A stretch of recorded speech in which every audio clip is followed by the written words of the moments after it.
কিছুদিন আগেই রাজ্যবাসীকে সাশ্রয়ের বার্তা দিয়েছিলেন প্রধানমন্ত্রী নরেন্দ্র মোদী, আর তারপরেই একেবারে এক লাফে বেড়েছে পেট্রোল, ডিজেল এবং সিএনজির দাম।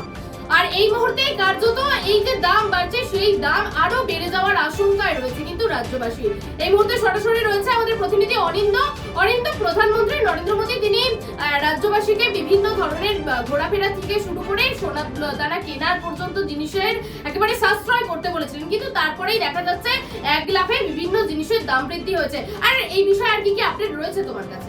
দেখো স্মৃতি, যেমনটা জানা যাচ্ছে মধ্যপ্রাচ্যে যে যুদ্ধ শুরু হয়েছে সেই যুদ্ধের জন্য জ্বালানির সংকট আটকাতে প্রধানমন্ত্রী থেকে শুরু করে রাজ্যের নতুন মুখ্যমন্ত্রী সবাই তাদের কনভয়ের গাড়ি কমিয়ে দিয়েছে।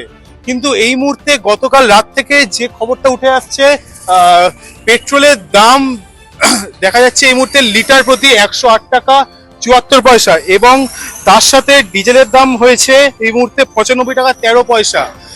অস্বাভাবিকভাবে এই 3 টাকা করে মূল্য বৃদ্ধি, জ্বালানি তেলের মূল্য বৃদ্ধি হঠাৎ করে আকস্মিকভাবে মূল্য বৃদ্ধি পেল।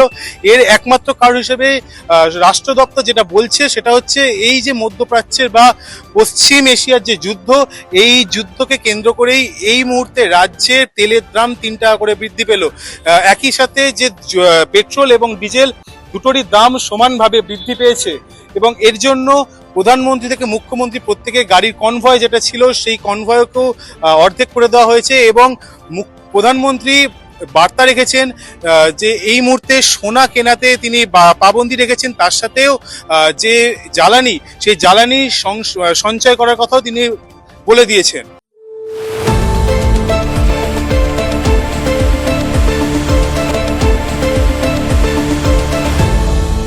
আপনারা দেখছেন এই বেলা বাংলা, শিরোনামে সবার আগে।